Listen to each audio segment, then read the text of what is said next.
nós vamos abordar o assunto reforma protestante.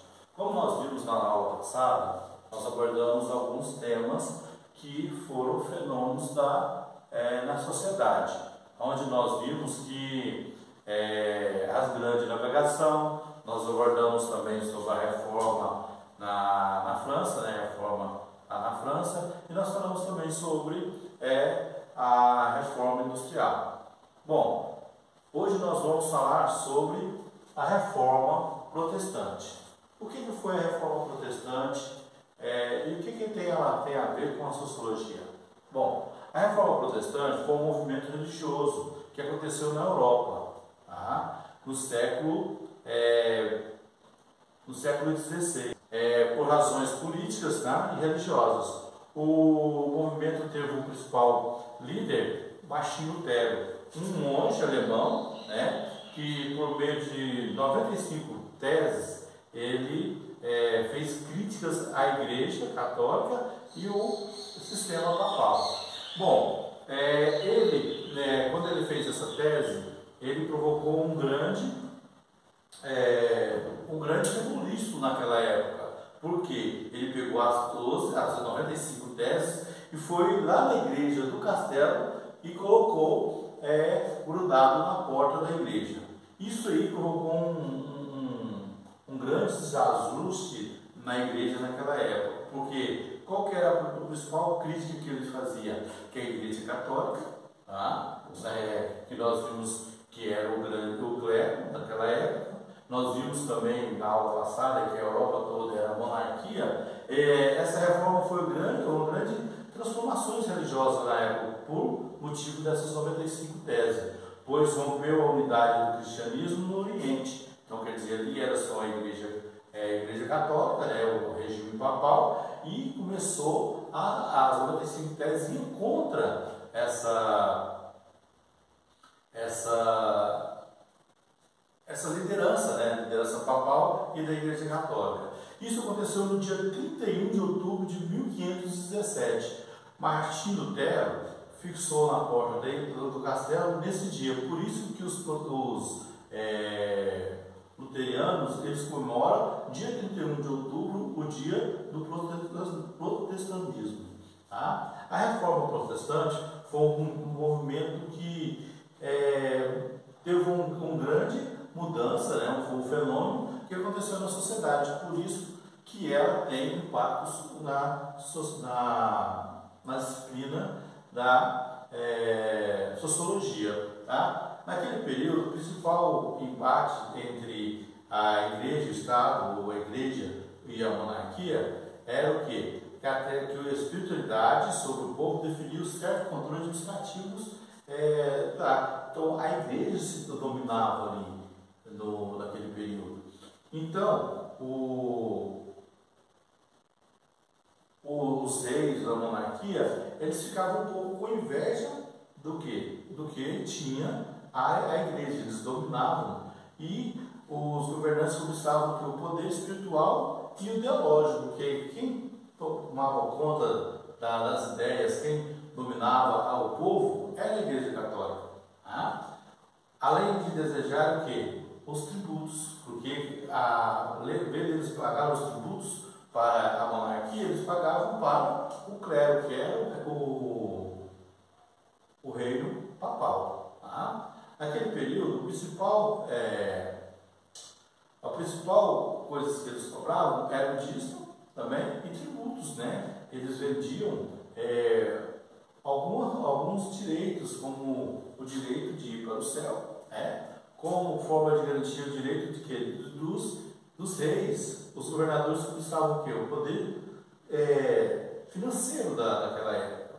A burguesia também o quê? Começou a incomodar nessa época, com alguns ideais do catolicismo. Por exemplo, eles emprestavam ao juro, e a igreja católica o quê? Considerava isso um pecado, que também era contra o quê? O acúmulo de lucro. Então, quer dizer, era um socialismo, não era um período capitalista como a gente vê hoje. Tá? Então, a burguesia estava incomodada. Quem também estava descontente com a igreja era a população, cansada dos abusos da igreja e a sua falta de propósito, né? Com os mosteiros bispados ocupavam grandes terras e muitos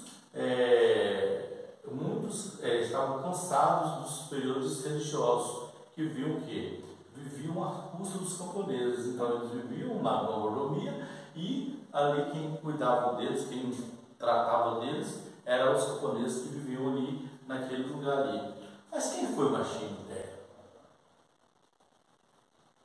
Martinho Lutero foi um alemão que nasceu em 1483 e viveu até 1546. Ele nasceu em Lisbon, na Alemanha, e foi considerado o principal líder da Reforma Protestante. Ele teve uma infância coberta de mitos religiosos, com histórias de demônios, de bruxas, né? Então ele vivia em um mundo de medo, onde que naquela época o regime, né, o regime catolicismo, o regime papal, que eles pregavam sobre monstros, sobre demônios, sobre coisas que passavam medo para a população, para aquele povo ali. E na adolescência, aos 16 anos, ele ingressou na Universidade de Erfurt para estudar artes e leis, também línguas e filosofia. Então, além dele ter estudado artes, né, ele estava estudando leis e também estudava línguas e filosofia. Ao pedido de seu pai, com 18 anos, ele ingressou no curso de Direito. Contudo, em 1505, ele decidiu e entrou no mosteiro de Justiniano de Erfurt e seguiu a vida religiosa. Só que nós sabemos que ali ele começou a pesquisar, ele começou a ler a Bíblia, aprofundar sobre o que estava na Bíblia, e ele começou a contestar o que estava acontecendo na realidade com o que estava escrito nas Escrituras, né, na Bíblia. Em 1509, Martinho Lutero graduou-se em bacharel em estudos bíblicos. Em 1512, ele teve o título de doutor de teologia, no mesmo ano que ele foi eleito o cônego do convento de Wittenberg. Os anos seguintes foram dedicados ao ensino religioso, ao amadurecimento e da sua doutrina que ele sempre batia. Qual que era a doutrina que ele colocava? Qual que era a ideologia dele? Que era a ideologia da justificação pela fé. Então, aquilo que a Igreja Católica estava pregando dali não batia o que ele pregava. O que ele pregava que o cristão ele tinha de ser o que ele tinha de viver pela justificação pela fé. Lutero mostrou o contrário da veda da indulgência. O que era a indulgência? Em 1516 e 1517, proferiu 3 sermões em oposição às tais práticas. Então, além dele feito essa tese, ele também fez 3 sermões contra a prática da indulgência. Em um dos discursos ele disse: é audacioso assegurar que o Papa possa levar almas ao purgatório. Se ele pode fazer isso, então ele é cruel e não livrá-las.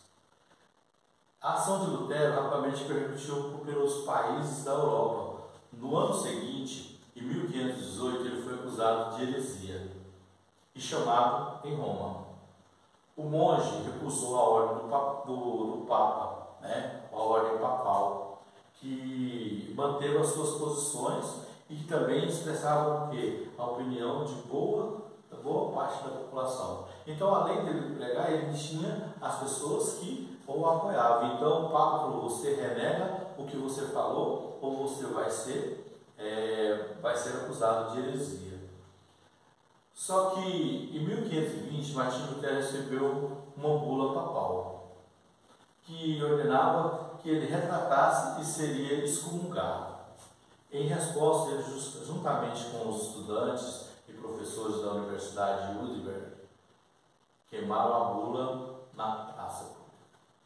Por outro lado, na França e na Holanda, os princípios de Lutero foram ampliados por João Calvino, João Calvino também foi um dos reformadores do protestantismo. Ele pertencia à burguesia e também ele foi influenciado pelo humanismo, que nós vamos ver mais à frente sobre o humanismo.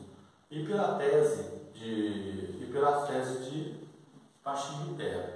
Calvino converteu-se em ardente defensor de novas ideias. Então, João Calvino, né, os calvinistas, eles, além de eles ter sido influenciados pelo humanismo, ele também era influenciado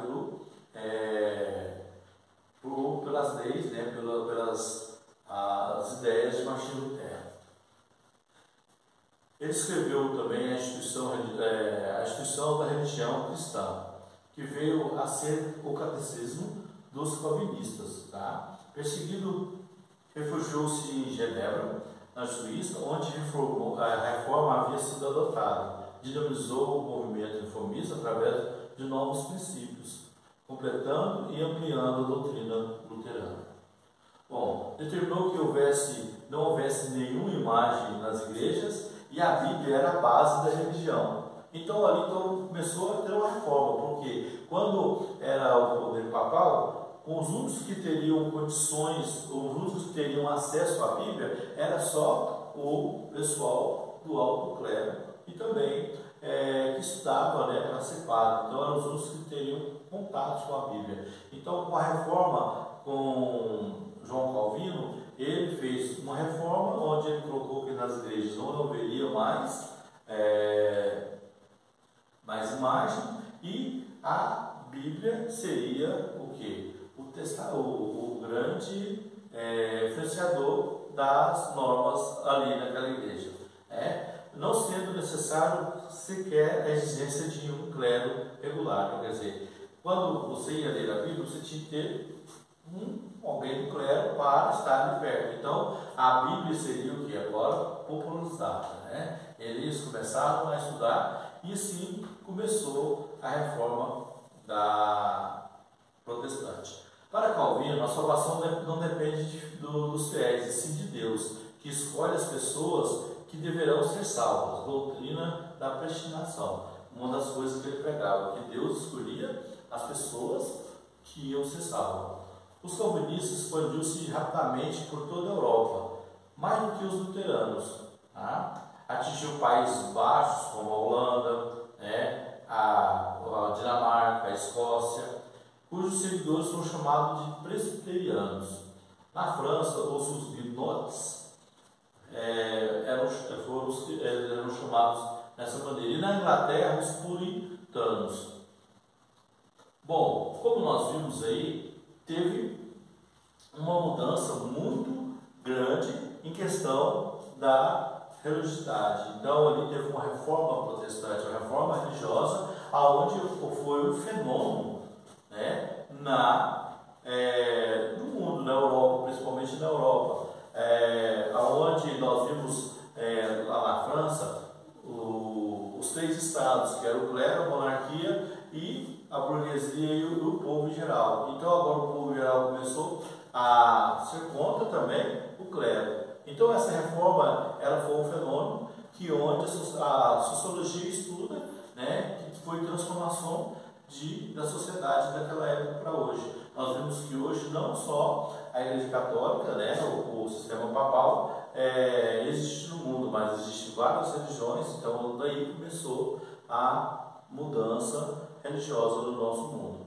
Bom, nós podemos hoje olhar para trás, estudar a história e entender um pouco o que está acontecendo nos nossos dias de hoje. E a sociologia ela traz essa ferramenta para outras disciplinas estudarem sobre isso. Bom, nós ficamos por aqui e pedimos que você volte lá na nossa primeira aula, reveja essa aula, olhe